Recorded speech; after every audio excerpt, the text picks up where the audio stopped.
Hello friends, मैं संदीप और आप देख रहे हैं एसपीजी गांव से शहर तक। आइए हम दिखाते हैं आज की सबसे बड़ी खबरें। लखीमपुर खीरी में नीला सैलाब चंद्रशेखर आजाद की रैली के लिए महिलाओं ने संभाली कमान। लखीमपुर में सियासी पारा हाई, चूल्हा चौका छोड़ सड़कों पर उतरी महिलाएं। घर की दहलीज लांग कर निकली महिलाएं, अब आधी आबादी नहीं पूरी ताकत। खेत खलिहान से लेकर चौपाल तक लखीमपुर में बड़े बदलाव की आहट। लखीमपुर खीरी की हवा में इस वक्त एक अलग ही हलचल है।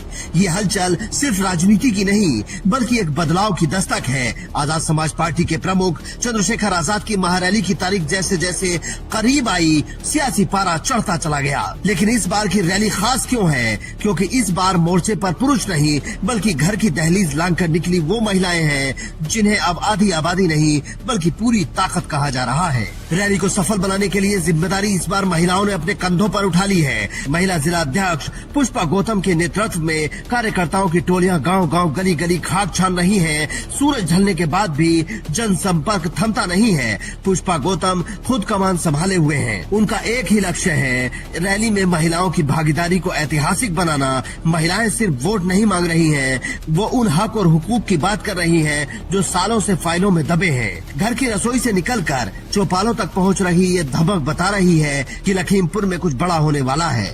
हमारे भाइयों को, हमारी बहनों को अस्सलाम वालेकुम।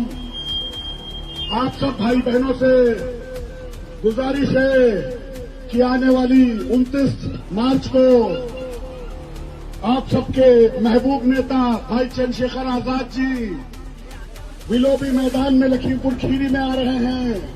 आप सब लोग भारी से भारी तादाद में लखीमपुर खीरी आइए। मैं इमरान खान भैयू प्रदेश सचिव आप सब लोगों से निवेदन करता हूं कि आने वाली 29 मार्च को आप सब लोग जरूर आइएगा। सभी भाइयों को, चचाओं को अस्सलाम वालेकुम। आपका भाई इमरान खान आपसे निवेदन करता है कि आने वाली 29 मार्च को विलोबी मैदान में लखीमपुर खीरी के आदरणीय भाई चंद्रशेखर आजाद जी आ रहे हैं। आप सब लोगों से गुजारिश है कि तवील तादाद में महिलाओं का कहना है कि उन्हें अब अपनी सुरक्षा और मान सम्मान के लिए एक मजबूत आवाज की जरूरत है। चंद्रशेखर आजाद के बहुजन हिताय के नारे में उन्हें अपना भविष्य नजर आ रहा है। चाहे वो खेत खलिहान में काम करने वाली श्रमिक हो या पढ़ाई कर रही बेटियां, सबका एक ही मानना है कि चंद्रशेखर आजाद साथ हैं तो डरने की कोई बात नहीं है। लखीमपुर खीरी की तपती धूप और धूल भरी पगडंडियों पर आजाद समाज पार्टी के कार्यकर्ताओं के पैरों में जैसे पहिए लग गए हैं। लक्ष्य बड़ा है और समय कम। घर घर जनसंपर्क अभियान अपनी चरम सीमा पर है। कार्यकर्ता सिर्फ पर्चे नहीं बांट रहे बल्कि उम्मीद बांट रहे हैं। खास बात यह है कि इस बार उन टोलियों का सबसे बड़ा स्वागत घर की महिलाएं कर रही हैं। गांव की चौपालों पर अपने हक और हिस्सेदारी की बात होती है। कार्यकर्ताओं का जोश बता रहा है कि लखीमपुर की ये रैली इतिहास के पन्नों में दर्ज होने जा रही है। लखीमपुर खीरी के इतिहास में शायद ही किसी रैली में महिलाओं की इतनी जबरदस्त धमक पहले देखी गई हो। लखीमपुर की गलियों में गूंजते नारों ने विरोधियों की नींद उड़ा दी है। चंद्रशेखर आजाद की इस महारैली का परिणाम जबरदस्त होने वाला है। ये आने वाले वक्त में पता चल जाएगा। लेकिन एक बात साफ है, लखीमपुर की महिलाओं ने अपना मन बना लिया है। अब बस इंतजार उस दिन का है जब नीले झंडे के बीच आधी आबादी की ये हुंकार पूरे सूबे में गूंजेगी। इससे पहले बाराबंकी और जौनपुर की रैली में महिलाओं की हुंकार देखने को मिली थी। वहाँ उमड़ी हजारों की भीड़ में आधी आबादी का वो हिस्सा दिखा जो अब तक खामोश था। चंद्रशेखर आजाद के बहुजन हिताय के सोच ने महिलाओं को एक ऐसा मंच दिया है जहां वे सुरक्षित महसूस कर रही हैं। चाहे वो महंगाई का मुद्दा हो, सुरक्षा का सवाल हो या फिर सम्मान की लड़ाई, महिलाओं ने ठान लिया है कि वे अब सिर्फ वोट बैंक नहीं बल्कि वोट मेकर बनेंगी। जौनपुर और बाराबंकी की सफलता ने जो लकीर खींची है, लखीमपुर उसे और बड़ा करने को तैयार है। तो तैयार हो जाइए क्योंकि लखीमपुर खीरी की धरती एक नए इंकलाब की गवाह बनने जा रही है। कार्यकर्ताओं का पसीना और महिलाओं का अटूट विश्वास इस महारैली को महासफलता में बदलने के लिए बेताब है। विरोधियों की नजरें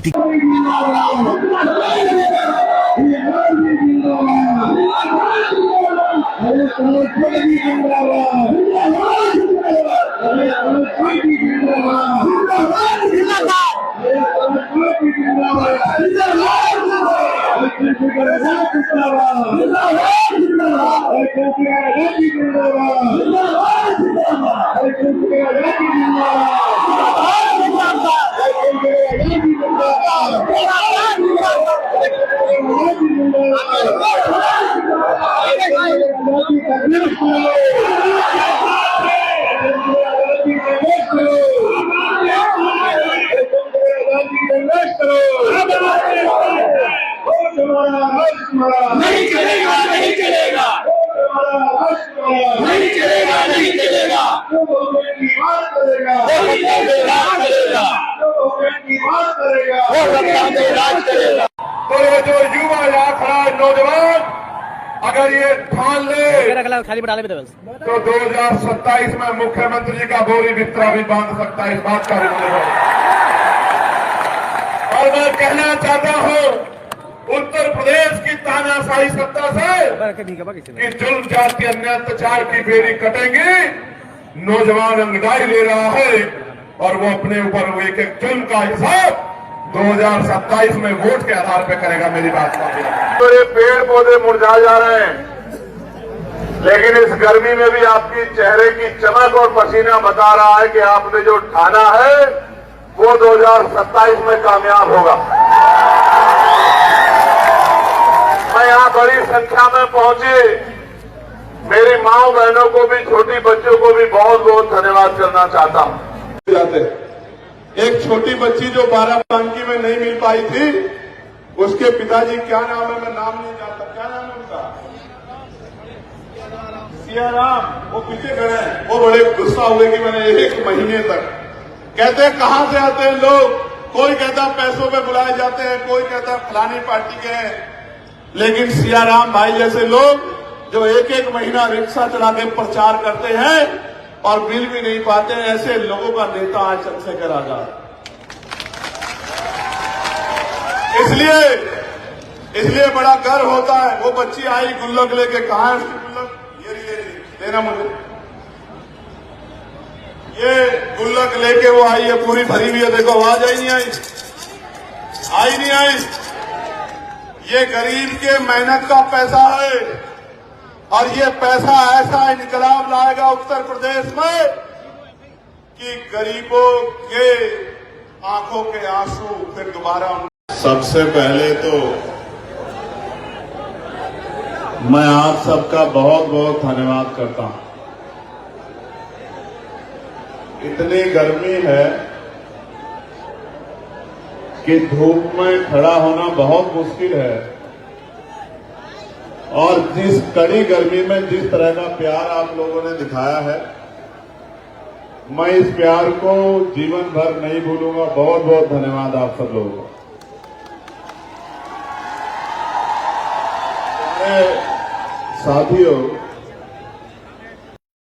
साथियों से आग्रह करूंगा कि अगर वो थोड़ी सी मदद करा देंगे व्यवस्था बनाने में, ये वाली पंक्तियां सामने वाली, तो फिर अच्छा हो जाएगा। क्योंकि जब आप लोग खड़े रहोगे तो जो पीछे वाले हैं वो परेशान बेचैन हो जाएंगे कि हम भाई को कहां से देखें। इसलिए मेरा आपसे आग्रह कि आप कृपया करके बैठ जाएं, जिससे पीछे जो साथी है मैं उनको देख पाऊं और वो मुझे देख पाएं। क्योंकि मैं रोज रोज लखीमपुर खीरी आता नहीं हूं और उनको भी घर चलाने के लिए मेहनत मजदूरी काम धाम करना पड़ता है, तो वो भी बेचारे रोज रोज रैलियों में जा नहीं पाते हैं। इसलिए अगर आप लोग थोड़ी सी व्यवस्था बना दोगे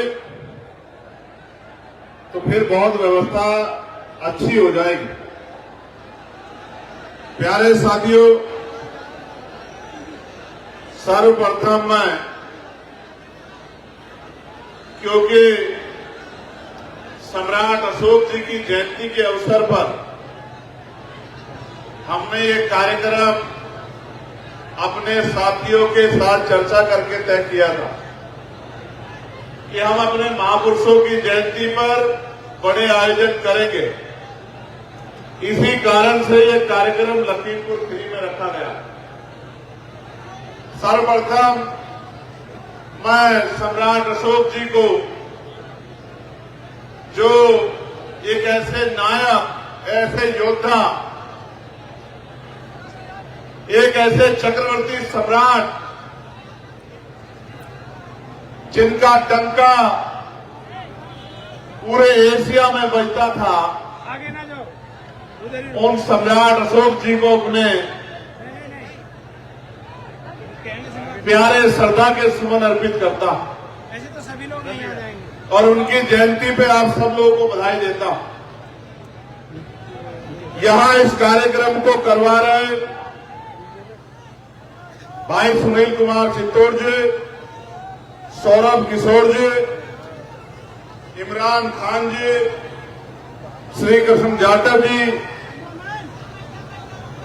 यशवंत मौर्य जी, काम यही करने आया यार तुम अभी बात नहीं। लाखन सिंह चक जी, अनीस गाजी जी, अरविंद राजवंशी जी, अमित गौतम जी, बहन कामना जगन्नाथ जी, प्रतिमा चक जी, डॉक्टर संतोष जी, विजय सिंह जी, रोहित चौधरी जी, विष्णु चौधरी जी, सोहेल खान जी, हरदीप सिंह जी, मोहम्मद आकिब जी, भाई कुलदीप भार्गव जी, अजय गौतम जी, एडवोकेट सफीक जी, सुनील चौधरी, दाताराम वर्मा जी, दयाराम मौर्य जी, डॉक्टर निसार जी, शिव कुमार वर्मा जी, ओम प्रकाश मौर्य जी, एडवोकेट रामेंद्र वर्मा जी, तुलसीराम वर्मा जी, रामचंद्र गौतम जी, श्री पाल सिंह जी, रोहित गौतम, राहुल गौतम जी, रविकांत गौतम जी, सुषमा राज जी, जगमोहन जी,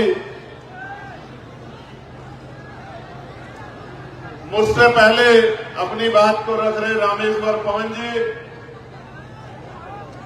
भाई शेरबाज जी, ओमपाल जी, पूर्व विधायक जो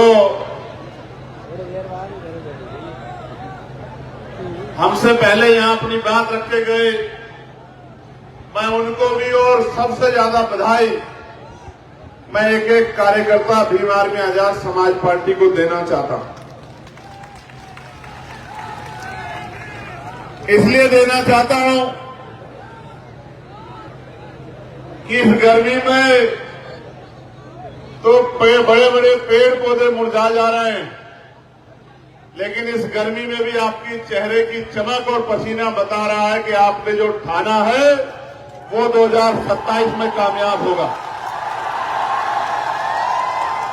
मैं यहां बड़ी संख्या में पहुंची, मेरी माओ बहनों को भी, छोटी बच्चों को भी बहुत बहुत धन्यवाद करना चाहता हूं और दिल से उनका स्वागत भी करना चाहता हूं। जो मेरी बहनें और हमारी बच्चियां और हमारी मां यहां बैठी हैं, हमारे वॉलंटियर फोर्स के साथियों का भी मैं धन्यवाद करना चाहता हूं और जो वॉलंटियर बहनें आज हमारी हैं यहां, जो नीली और सफेद साड़ी पहनकर जो मोर्चा संभाले हुए सारी वॉलंटियर बहनों को भी बहुत बहुत धन्यवाद देना चाहता हूं और मैं दिल से धन्यवाद देना चाहता हूं पुलिस के भाइयों का और हमारी पुलिस की बहनों का कि वो भी बहुत मजबूती से मोर्चा लेके गर्मी में अपनी ड्यूटी का निर्वहन कर रही है। सांस्कृतिक विरासत हमें सौंपी है और साथ साथ गुलाम भारत में और आजाद भारत में इस देश के कमजोरों को, महिलाओं को, वंचितों को, शोषितों को जगाने वाले राष्ट्रपिता ज्योतिबा फूले, छत्रपति साहूजी महाराज, डॉक्टर बाबा साहब अम्बेडकर, महामना रामस्वरूप वर्मा जी, चौधरी महाराज सिंह भारती जी, सर छोटू राम जी, बाबू शिवदयाल चौरसिया जी, ब्रह्मानंद लोधी जी, बाबू जगदेव प्रसाद कुशवाहा जी, जननायक कपूरी ठाकुर जी, रामजी संतू जी लाड, मान्यवर दीना भाना वाल्मीकि जी, मेरे गुरु मान्यवर साहब श्री काशीराम जी, मां सावित्रीबाई फूले जी, मां वंतिकाबाई लोधी जी, मां झलकारीबाई कोरी जी, मां अहिल्याबाई होलकर जी,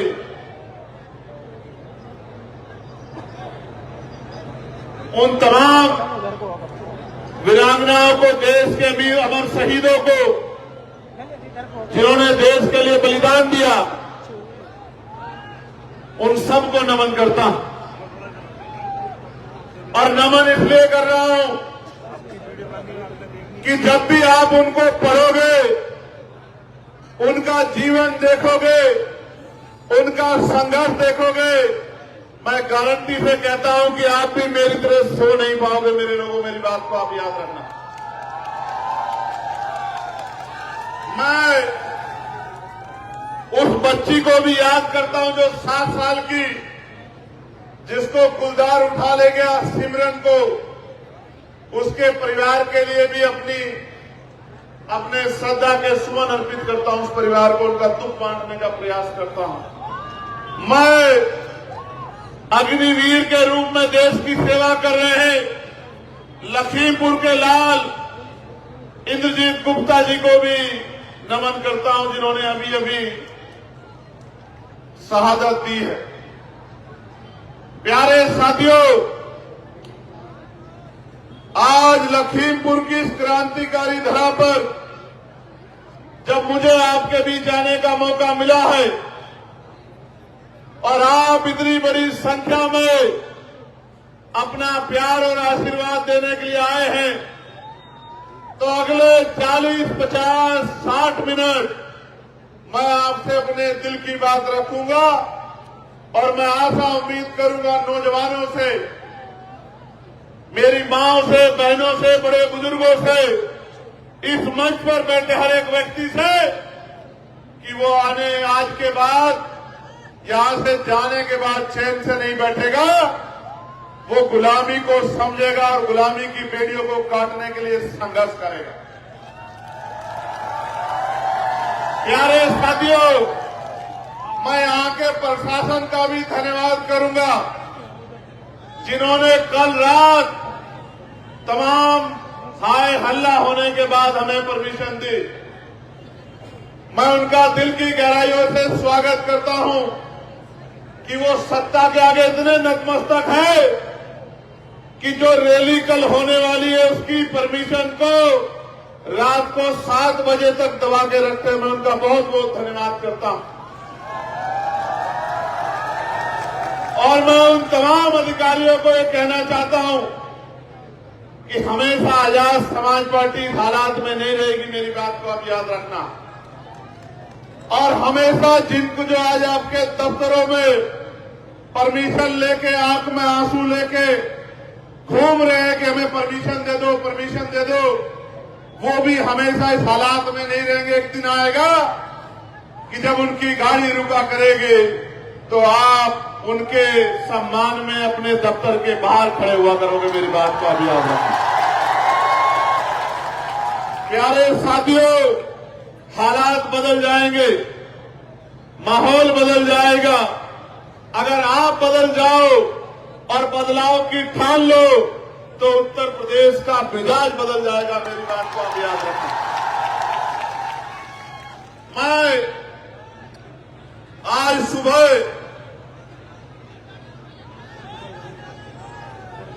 शहीद आजम सरदार भगत सिंह जी से मिला। जब मैं उनसे मिला तो मुझे महसूस हुआ कि नौजवानों में कितनी शक्ति है। यहां बैठे हर एक नौजवान को मैं कहना चाहता हूं, जब मैं सुबह उनसे बात कर रहा था, एक क्रांतिकारी मातृभूमि की रक्षा के लिए, मातृभूमि को अंग्रेजों से आजाद कराने के लिए 24 साल से कम उम्र में अपने प्राणों का बलिदान दिया था। तो मैं सोच रहा था कि ये जो तमाम लोग कहते हैं कि चंद्रशेखर आजाद से तो नौजवान जुड़ा हुआ है, मैं ये कहना चाहता हूं, जब 24 साल का नौजवान अपनी मातृभूमि की रक्षा के लिए, गुलामी की बेड़ियों को काटने के लिए अपने प्राणों का हंसते हंसते बलिदान दे सकता है, तो ये जो युवा यहां खड़ा है नौजवान, अगर ये ठान ले तो 2027 में मुख्यमंत्री जी का बोरी बिस्तरा भी बांध सकता है। इस बात का भी मुझे भरोसा है। और मैं कहना चाहता हूं उत्तर प्रदेश की तानाशाही सत्ता से कि जुल्म जाति अन्याय अत्याचार की बेड़ी कटेगी। नौजवान अंगड़ाई ले रहा है और वो अपने ऊपर हुए के जुल्म का हिसाब 2027 में वोट के आधार पर करेगा, मेरी बात का याद रखना। प्यारे साथियों, मैं ओम प्रकाश वाल्मीकि जी की इन 2 लाइनों से आज की बात की शुरुआत करूंगा। इन त्रासदियों को अभी न जाने कितनी सदियों तक सहना है। इन त्रासदियों को अभी न जाने कितनी सदियों तक सहना है। हौसला रखिए, वे तुम्हें जीने नहीं देंगे और हम तुम्हें मरने नहीं देंगे। मेरी बात का प्यारे साथियों, जब आप घर से मोटरसाइकिल पे, 4 पहिए की गाड़ी पे, पैदल जब घर से निकले होंगे इस उम्मीद से कि हमें रैली में जाके कार्यक्रम को सफल बनाना है, आपके मन में जो भाव है उन भाव का कोई तोड़ नहीं है, उसकी कोई कीमत नहीं है। अब तो हम पे जिम्मेदारी है कि जो वादा हम आज आपसे करेंगे, मैं गारंटी देके कहता हूं, राजकाज बनने दीजिए। साल भर बाद एक एक बात को चेक कीजिएगा पॉइंट के साथ, जो वादा आपसे करेंगे उसको पूरा करके देंगे। मेरी बात को आप याद रखें। प्यारे साथियों, मैं आज की बात यहां से शुरू करूंगा कि ये देश जब अंग्रेजों के अधीन था, और अंग्रेज वही नहीं होते जिनको आप टीवी में देखते हैं। आज भी अंग्रेजों जैसा व्यवहार इस देश के किसानों, मजदूरों, गरीबों, बच्चों, बच्चियों, तमाम वंचित वर्गों के साथ किया जा रहा है। आपको याद है, मैं लखीमपुर खीरी एक बार पहले भी आया था। याद है नहीं याद है बताओ? कहां आया था? तिगुनिया। कैसे?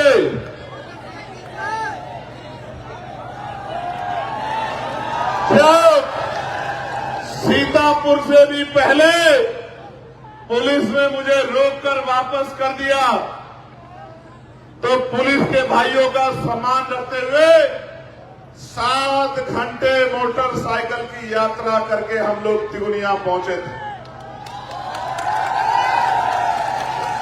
और क्यों पहुंचे थे? क्योंकि वहां किसानों के साथ अन्याय हुआ था। गाड़ियों के पहियों के नीचे मेरे किसान परिवारों को रोन दिया गया था।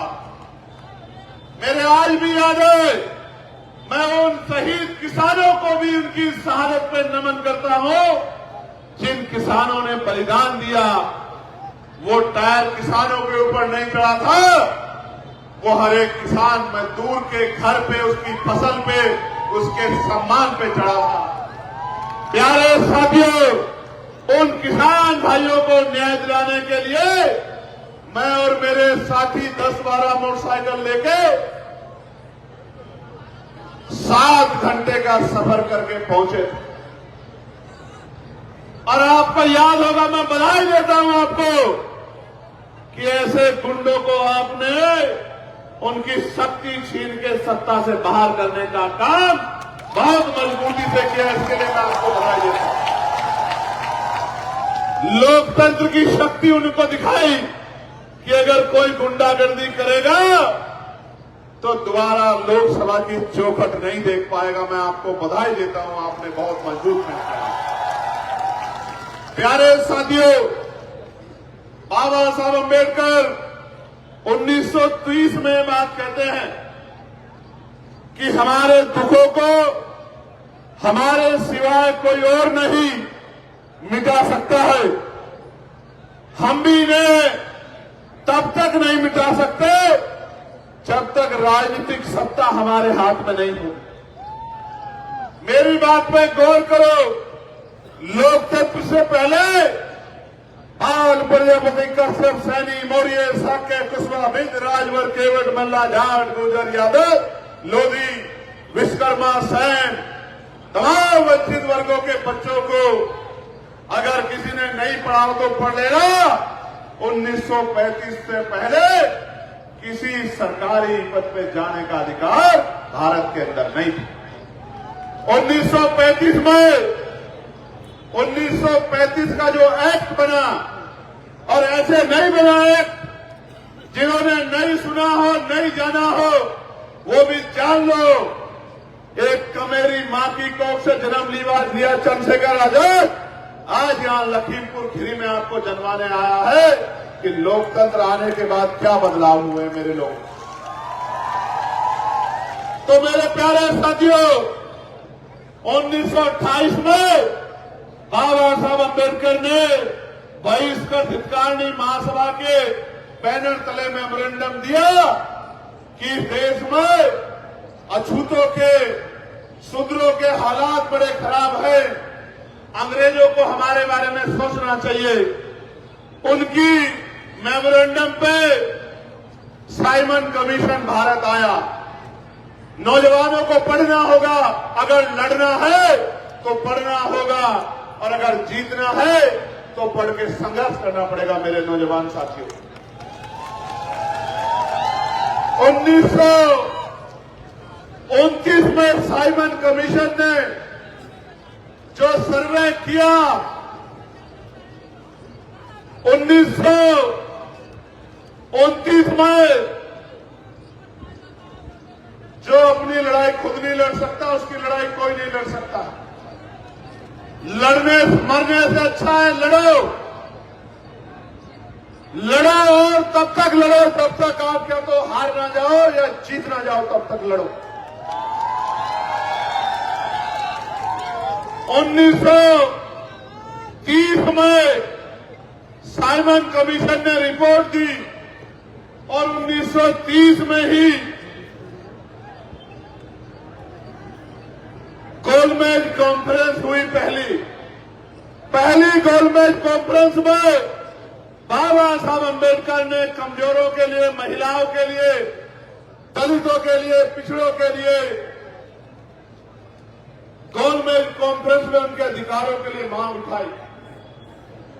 और मुझे बड़े तकलीफ के साथ कहना पड़ेगा कि महात्मा गांधी, जिनको देश ने राष्ट्रपिता बाद में माना, महात्मा गांधी उस समय कमजोरों के अधिकारों के खिलाफ खड़े हुए। ये बड़े तकलीफ की बात है। देश में